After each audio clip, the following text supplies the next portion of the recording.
Hello everyone, welcome to our math tutorial for grade 10. Today, we will discuss about quadratic inequalities in two variables. So for our learning objectives, by the end of the lesson, the students are expected to define quadratic inequality in two variables, differentiate quadratic inequality in two variables from other inequalities. Number three is illustrate quadratic inequalities in two variables on the Cartesian plane. Number four, determine the steps in solving quadratic inequality in two variables. And the last is solve quadratic inequalities in two variables by graph. Okay, for the topic number one, so we'll discuss about illustrating quadratic inequalities in two variables. So, what is quadratic inequality in two variables? So, it is an equality involving two variables in which the highest degree of the variable is 2. Then, it compares a quadratic expression using the symbol of less than, greater than, less than, or equal to, or greater than, or equal to. Another one is to describe a region of the Cartesian plane with parabola as the boundary. So, and we all know that a parabola is a U-shaped curve that is drawn from quadratic equation and a quadratic inequalities. So, I have here, so meron pa tayo, it is a parabola. So, it's open downward and open upwards. Okay, so let us have another quadratic inequalities.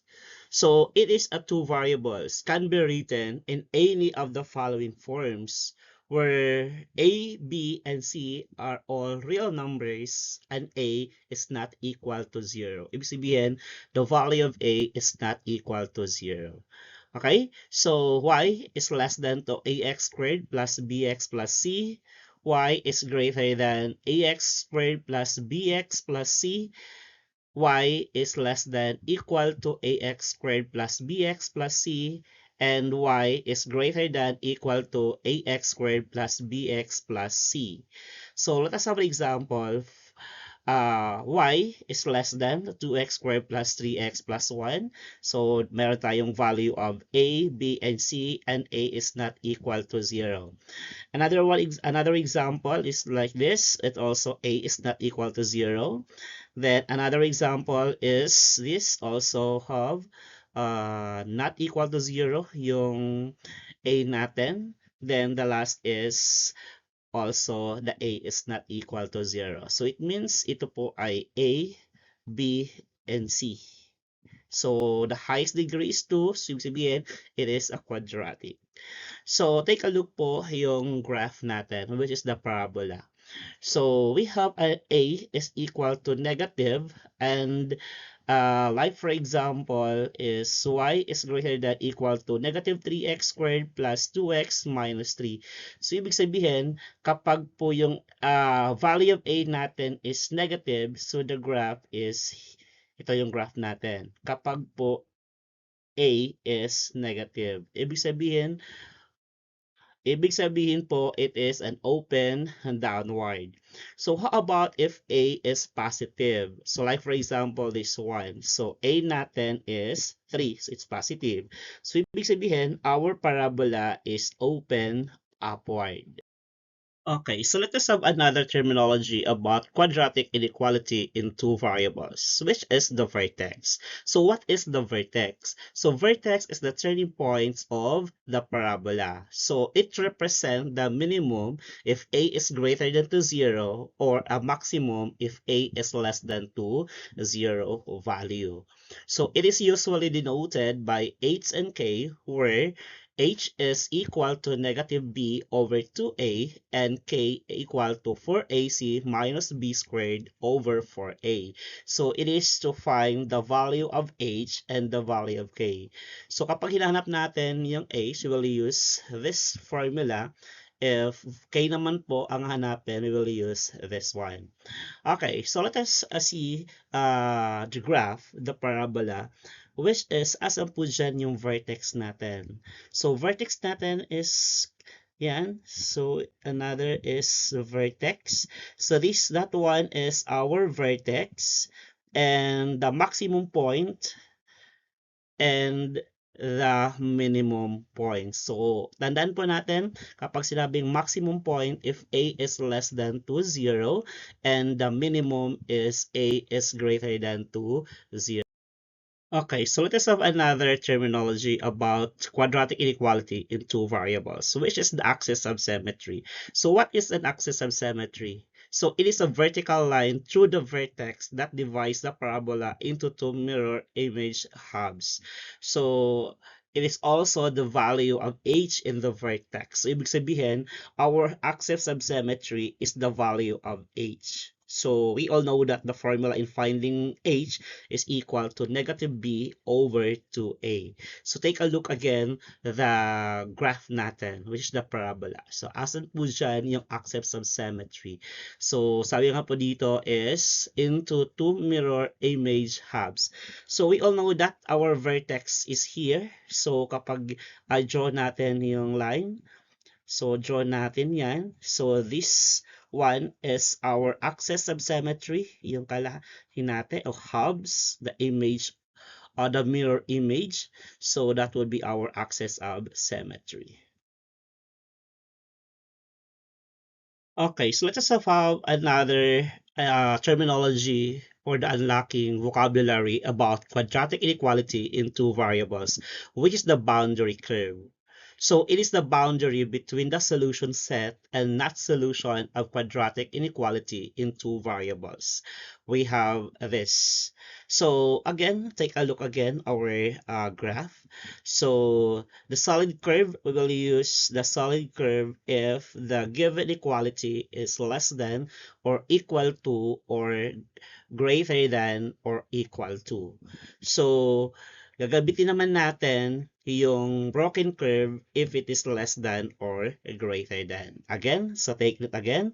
So, gagamit tayo ng solid curve if the given inequality is less than or equal to or greater than or equal to. If it is our inequality naman po is less than or greater than, so we'll use the broken curve. Okay, let us have another terminology about quadratic inequality in two variables. So which is the shaded region? So what is the shaded region? So it is the solution set of quadratic inequality. So take a look po the graph. So this yung naka-blue. So this area, yung blue, this one, that would be the solution set of quadratic inequality. So take note again, so it is the solid curve. So since the given is less than or equal to or greater than or equal to. Take note po ha, yung naka-shade region is the solution set of the quadratic inequality. So yung naka-white po, this portion, so this one is a not solution of quadratic inequality. So how about this? This one is the solution set of quadratic inequality. Kapag po ay less than or greater than, so broken curve ang gagamitin natin since this is the given inequality. So ito po yung blue na kulay din. So it is a solution set of the quadratic inequality. Okay, let us continue on how to solve quadratic inequality in two variables. So how to solve the quadratic inequalities in two variables? So the first step is to write the inequality as a quadratic equation where the right side is 0. Right side ha? So the value of y must be equal to 0. Then the second step is change the inequality to equation. So the symbol of inequality, so palitan natin siya ng equal sign to make it an equation. The third one is solve the equation by factoring, quadratic formula, or any method na alam mo. Okay? So, kahit anong method ang gamitin natin, step number 3. Step number 4 is find the vertex of the equation. Then, number 5 is graph the equation using the roots and the vertex. And the last is select a point in each region inside and outside the parabola and check whether the given equality is satisfied. So that would be the 6 steps in solving quadratic inequality. And the last one is shade the region that contains the solution. Okay, so let us have an example. So determine whether B or point B is 2 and negative 5 is a solution of y is greater than to 6x squared minus 11x minus 30. So, i-check lang natin dito if yung 2 at negative 5 is a solution of this inequality. So, yung 2 natin, that would be our x, and negative 5, that would be our y. Substitute lang po. So, substitute 2 and negative 5 to x and y respectively. So, yung y natin is negative 5, then 6, then the value of x is 2 squared minus 11 times 2 minus 30. So simplify this one first inside the parentheses. 2 squared is 4, then times 6. Ito muna, then multiply kay 6, then 11 times 2, then minus 30. So it becomes 24 minus 22 minus 30. Then simplify. So 24 minus 22 minus 30 is equal to negative 28. So ibig sabihin, negative 5 is greater than to negative 28.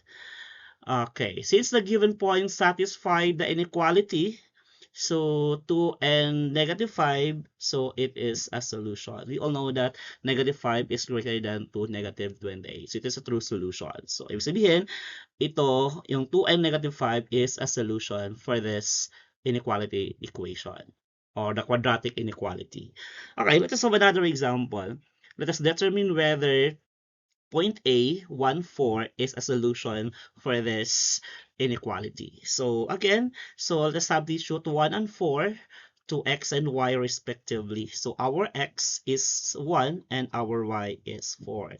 So substitute lang po sa equation natin. So it becomes 4 less than equal to 6. X natin is 1 squared minus 13 times 1 then minus 28. Then simplify this one. Hindi po siya 1 times 2 ha, kundi po 1 times 1. So 1 squared is 1, multiply kay 6 is 6. Then 13 times 1 is 13, then minus 28. So it becomes 6 minus 13 minus 28. It becomes negative 35. So, ibig sabihin, yung 4 ba is less than siya or equal to negative 35? So, it is no. So, it is not a solution. Why? Si 4 dapat ay greater than po siya kay negative 35. Okay, so let us have another example. So graph the quadratic inequality y is less than 2x squared plus 2x minus 3 and shade the region that contains the solution.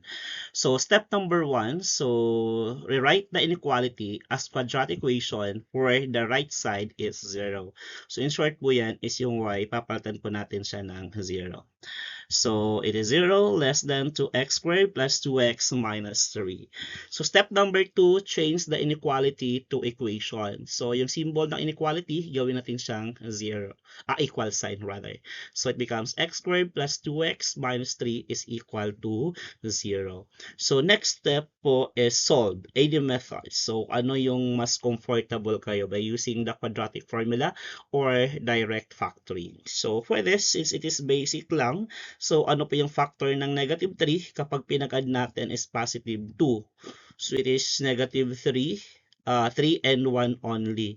So ang tanong, saan po natin ilalagay si negative and saan natin ilalagay si positive? So it is x plus 3 then x minus 1. Because if we check this one, so the mean and extreme, so 3 times x is 3x, then x times positive 1, negative 1 rather, is negative 1. So 3 minus 1 is positive 2. Ibig sabihin, correct po yung factored po natin. So now, our x is equal to negative 3, the opposite sign lang ha. So then, x is equal to 1. So step number 4 is find the vertex, the value of h and k. So we all know that the vertex, the h is negative b over 2a, and our k is 4ac minus b squared over 4a. So let us start with the h. So let's go back to the equation or the inequality to equation.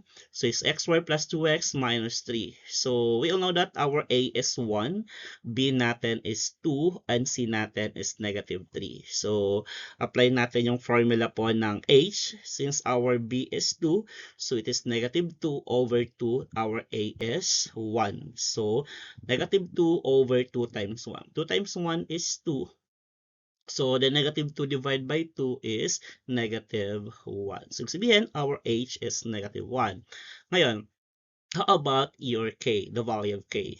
So, by using the formula of k, so substitute lang natin si given doon sa formula po ng k, which is 4 times 1 times negative 3, which is yung c, minus b natin is 2, then squared, over 4 times a natin is 1. So 4 times 1 times negative 3, then minus 2 squared is negative 16 over 4. Ito po yun. So 4 times 1 is 4, times negative 3 is negative 12. So minus 2 times 2 is equal to 4. Ibig sabihin, negative 12 minus 4 is equal to negative 16, then 4 times 1 is 4.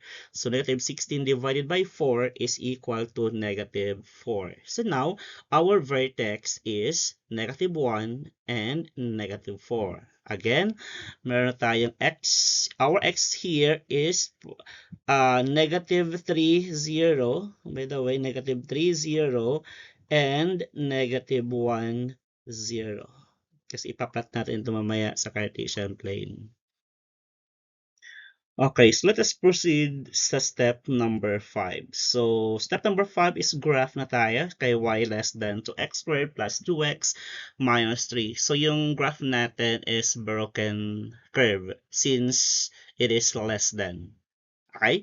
So, we all know that we have roots which is x is equal to negative 3 and x is equal to 1.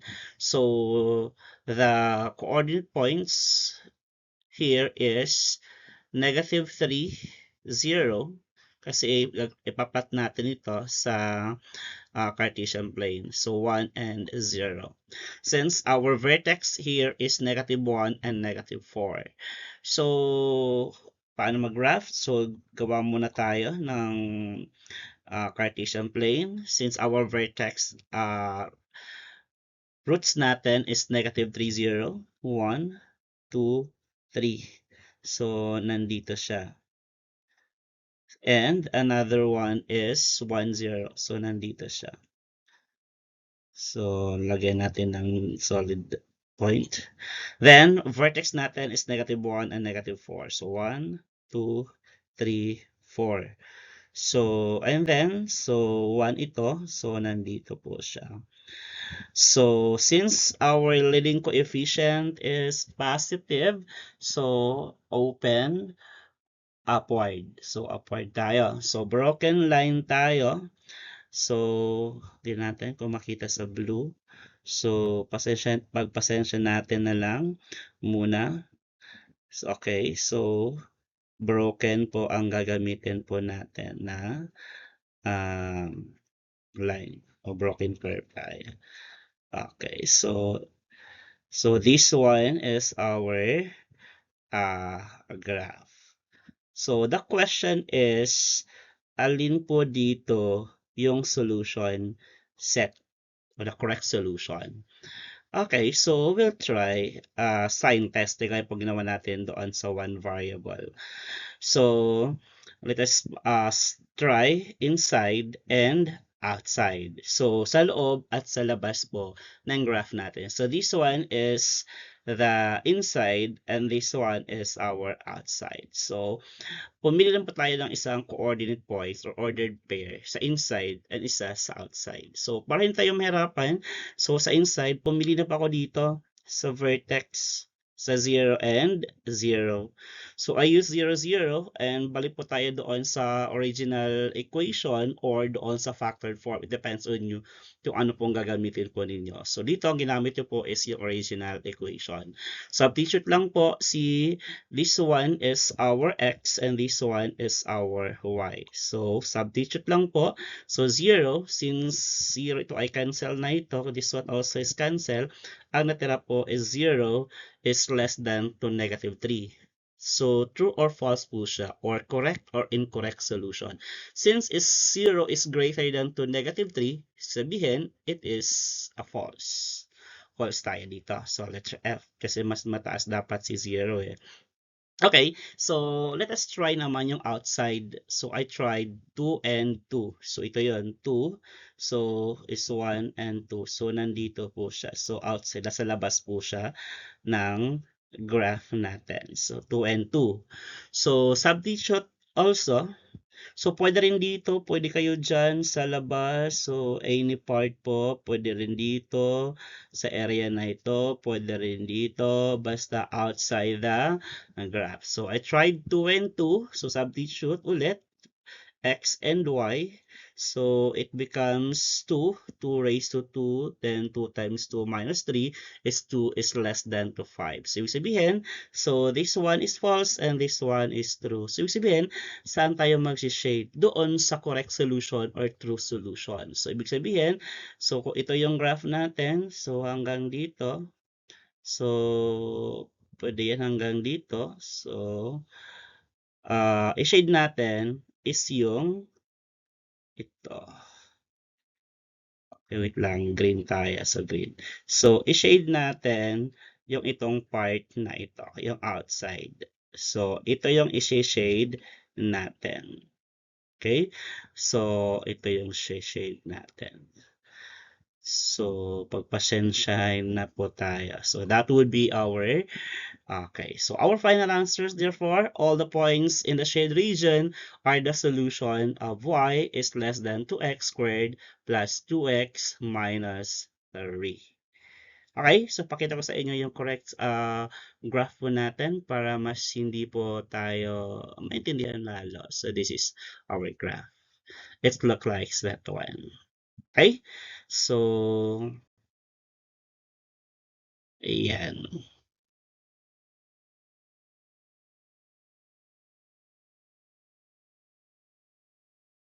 Okay, so let us have another example, which is y is greater than equal to x squared minus 6x plus 5 and shade the region that contains the solution.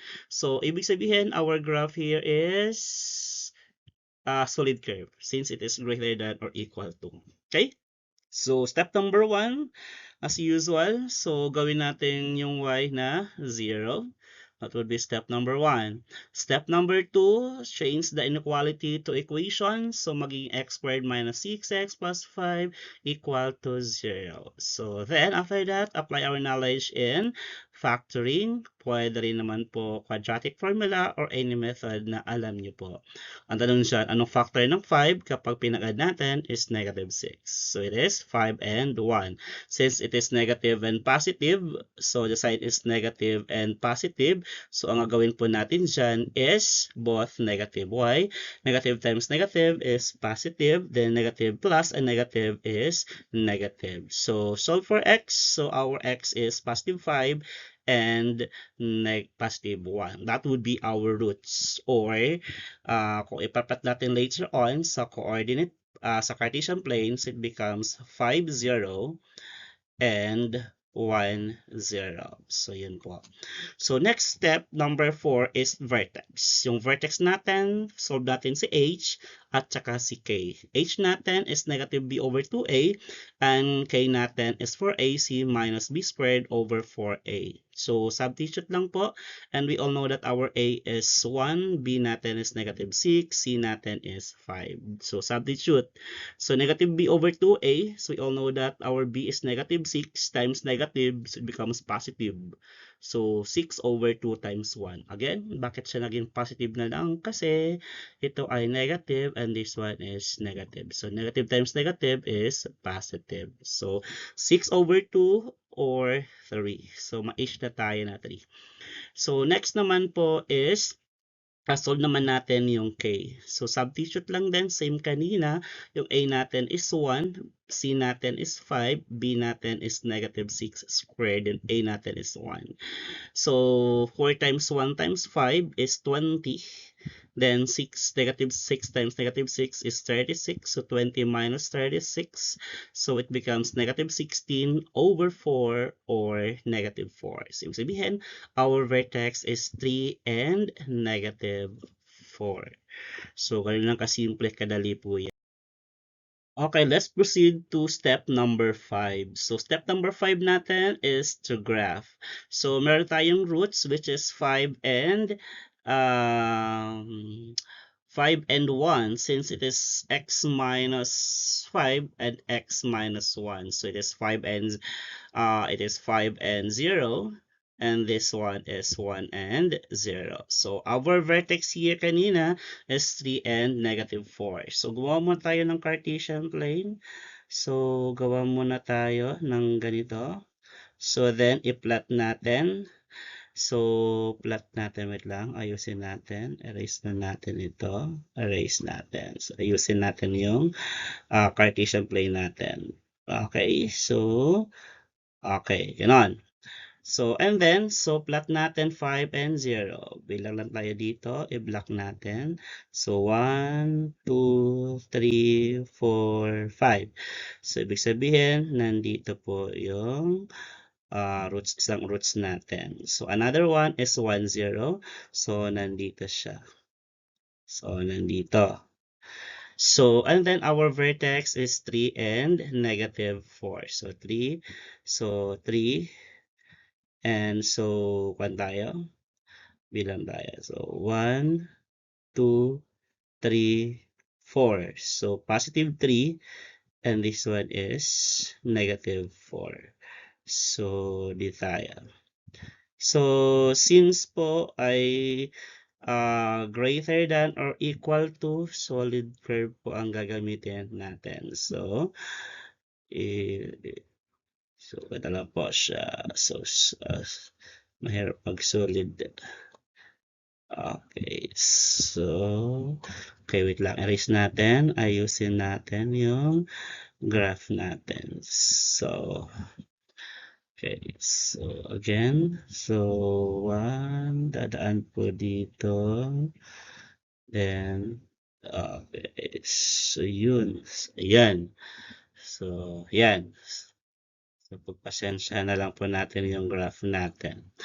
So, that would be our graph. Solid curve ha, kasi greater than or equal to. Now, let us find inside and outside the solution set. Kung alin po dyan yung true solution or correct solution. So, false or incorrect or correct solution rather. So, lagyan natin ng mga number po dyan. So, kahit anong itry natin. So, I will choose muna 2 and 1. So, inside, which is ito. 1, ito, at saka ito. So, dito po ang itatry ko po. So, i-bread natin. Itong itatry. So, by substituting, so, alam naman natin na this one is your x and this one is your y. Substitute lang po. Then, 2 squared is 4. 6 times 2 is 12. Then, it becomes 1 greater than to negative 3. So, it is true or false. So, later on, so 1 is greater than to negative. So, it is true. And this one, outside, sa labas, hindi ko na pahirapan sarili ko. So, I use 0 and 0. So, outside. So, if I substitute, so it becomes 0 is greater than to 5. So, mas mataas ba sa 0 kaysa kay 5? So, it is false. So, ibig sabihin, so, ano yung correct solution natin? So, this one, 1 is greater than equal to negative 3. So, ibig sabihin, yung solution natin is matatagpuan po sa loob ng parabola na this one. So, ito po yung correct solution natin. Okay, so therefore, so all the points in the shared region are the solution of y greater than equal to x squared minus 6x plus 5. So, check natin. So, ito po yung graph natin. It looks like this one. Okay, the graph is here. Okay, so that's it.